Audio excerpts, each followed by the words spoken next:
Thank you for your kind words, Ralph. It's my absolute pleasure to introduce Oregon's 37th governor, John Kitzhaber. Governor Kitzhaber was inaugurated into his third term just weeks ago.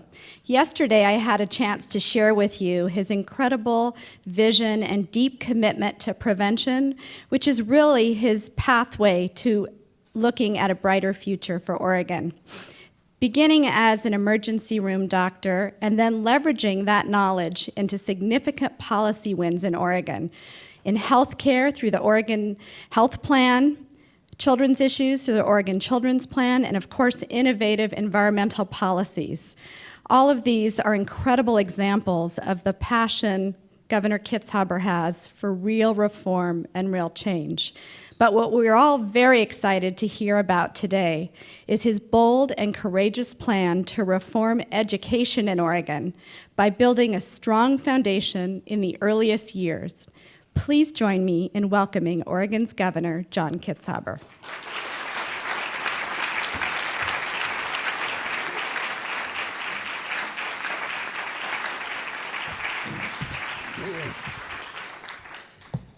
Well, thank you very much for the opportunity to be here. Thank you for your kind introduction. And I do appreciate the opportunity to be able to speak to you today about Oregon's innovative effort for improving childhood success, which really is a core priority of my administration. I'm convinced that a sustained and strategic investment in children ages 0 to 5 is an absolute key to achieving our state's long-term educational and economic objectives. And I especially want to thank Swati, who played a very key role in my transition team on early childhood and family investment that has created a report that lays the groundwork for, I think, a remarkable new integrated approach to early childhood investment and success. And I hope you'll take the opportunity to go to our website and take a look at the report. It is really quite an elegant document. It offers, I think, a very practical blueprint to unify a number of disparate programs and services to streamline administrative costs and to actually measure outcomes in order to ensure that all of our children are not only ready to learn when they arrive at school, ready to read when they enter the first grade, and are actually reading when they leave the first grade.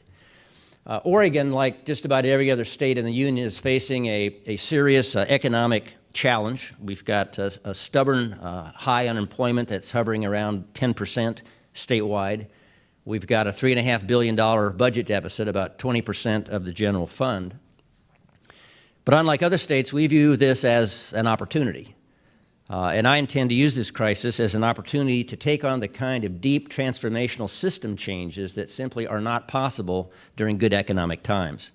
Because I think the opportunity in the budget crisis is that it's becoming increasingly clear to more and more people that the only way through is to innovate and change our old systems and apply them to the new realities that we have to face. So we've started with a shared vision, and the vision's pretty straightforward. By 2020, by the time the kids who are in kindergarten today graduate from high school, we want a state where all of our children are in fact ready to learn when they come into school, that they're reading when they come out of the first grade, that graduation rates are going up and dropout rates are going down, that every child with an Oregon high school diploma can enter post-secondary education without the need for remediation, that at least 80% of those kids get at least 2 years of post-secondary education and training, and at least 40% of them get a baccalaureate degree or higher. And we've driven the per capita income in our state back up above the national average in every region of Oregon. Now, we're using Oregon's budget shortfall as an opportunity to improve the way the state does business. And we have to act right now, because I'm increasingly convinced that many of the challenges we face in the 21st century are based on the fact that our delivery systems were designed for the realities of the middle of the last century. And they're simply not sustainable, whether that's public education, whether that's healthcare, whether that's public safety. Because the fact is that even a robust and recovering economy cannot keep pace with the rising cost of medical care, with the rising cost of social services or public safety services, or the fragmented, siloed way we seek to educate our children and prepare them for success in the 21st century. So Oregon is going to fundamentally change its course. And our new approach to early childhood investment and success is the foundation, is the absolute foundation for a broader set of educational and social service and economic development strategies that will bend down the cost curve of public services and make our state more competitive in the global economy of the 21st century. Successfully investing in the developmental needs of early children is the key to shifting our state spending from dealing with problems on the back end, the results of abuse and neglect and addiction, to investing in people and education on the front end. So the problem that we have in Oregon, and I expect in many other parts of the country, is that far too many of our kids or at least are growing up without the family and community supports that are needed to be successful and independent learners.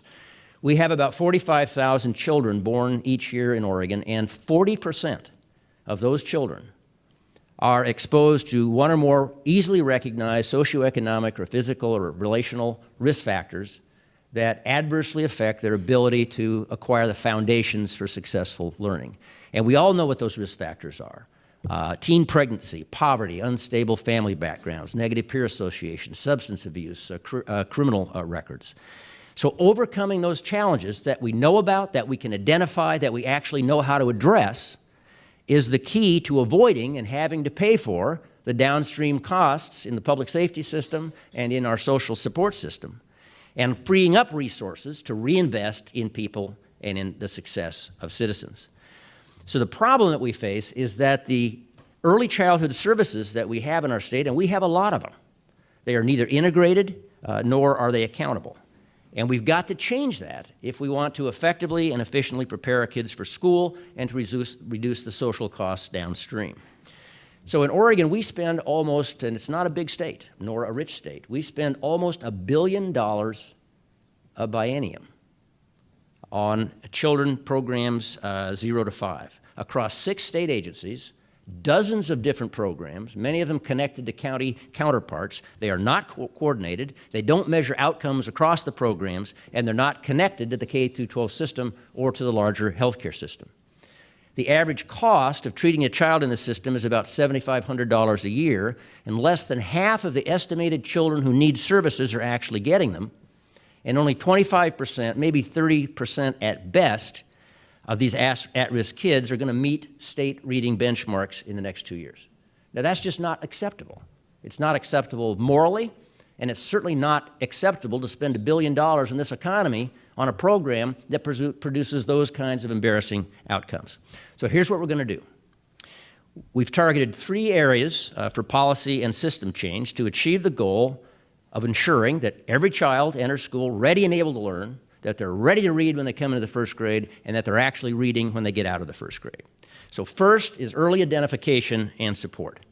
So in that area, we need to identify those kids and families for those critical indicators of risk.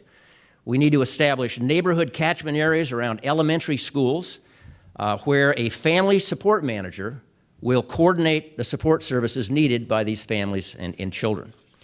The second area is shared measurement and accountability.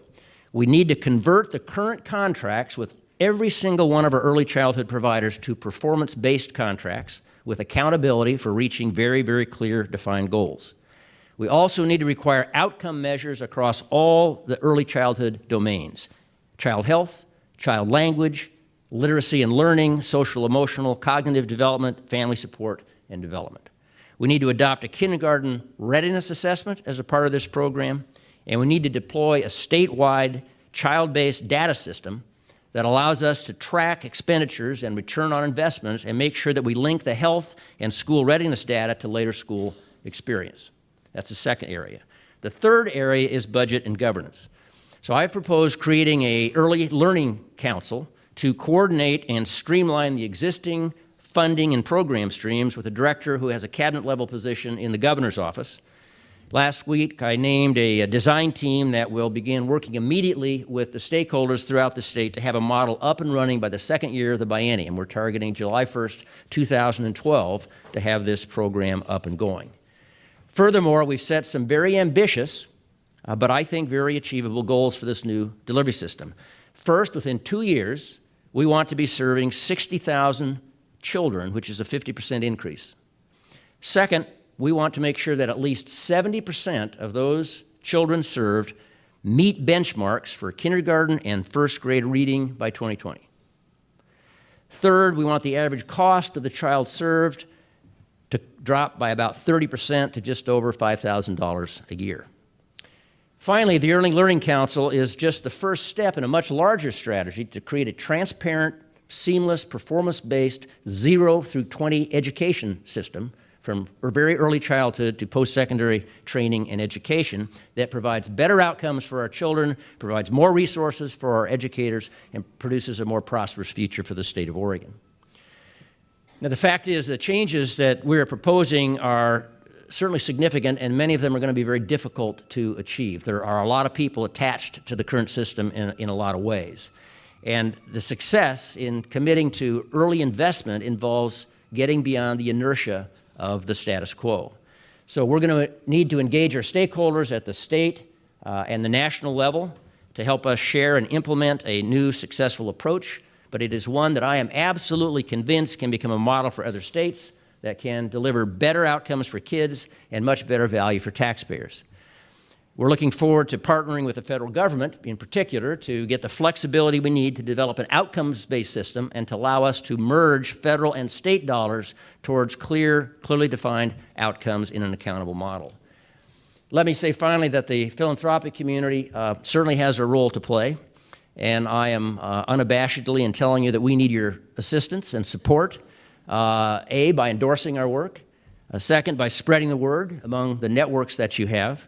Third, assisting with public education, with communications, with social marketing campaigns to help us engage Oregonians and educate them about the importance of this and this once-in-a-generation opportunity we have here to leverage this budget crisis into something profoundly important and effective for the future of our kids. Assisting us with the transitional costs, including the infrastructure we need to develop the statewide tracking database that's central to this effort, and supporting research and policy development and pilot projects. Let me just close my remarks here by telling you this is really going to be hard. It's going to be hard because the tragedy here in America is that we are a just-in-time, want-it-right-now society, and you can't show a return on investment with the resources you spend on kids in the normal legislative budget cycle. So when we're faced with a $3.5 billion budget deficit and I want to pump up investments on the front end, it's a tough sell, and I need help to make that happen. But if we can't do it in Oregon, and if we can't do it now, we're going to miss the train, because when this economy starts to come back, everyone who's invested in this old system is going to say, you know, we can hold on just a little bit longer, and it'll be okay. We can't give them that chance. And let me leave you with a story by a guy named Kim Stafford, whose father was the Oregon Poet Laureate. Kim teaches writing at Lewis and Clark College. But I think it's a metaphor for what we're trying to do. What we're doing is planting a seed for tomorrow. And we need to make people understand that without planting that seed and nurturing that seed long before it ever breaks the ground and way before it ever blooms, we can't realize the future that we want. And this story is called Lloyd's Story. It's a true story. Lloyd Reynolds, the international citizen of Portland, spent his last days silent, unable to write or to speak, lying in a hospital bed. On his last day at home, as his wife scurried to pack his suitcase for the hospital, Lloyd made his way outside to the garden. And there she found him, on his knees, awkwardly planting flowers with a spoon. Lloyd, she said, "You'll never see those flowers bloom." He smiled at her. "They're not for me," he said. "They're for you. The salmon coming home, they're for you. The call of the wild geese, they're for you. The last old trees, they're for you. And your children to the 7th generation and beyond, they're all blooming into being for you." That's what we have to communicate to people, my friends. This isn't about a little more money. This is about changing the future. And the hard work starts now, next week, next month, in the next 6 months. And I'm here to ask for your help. Thank you very much.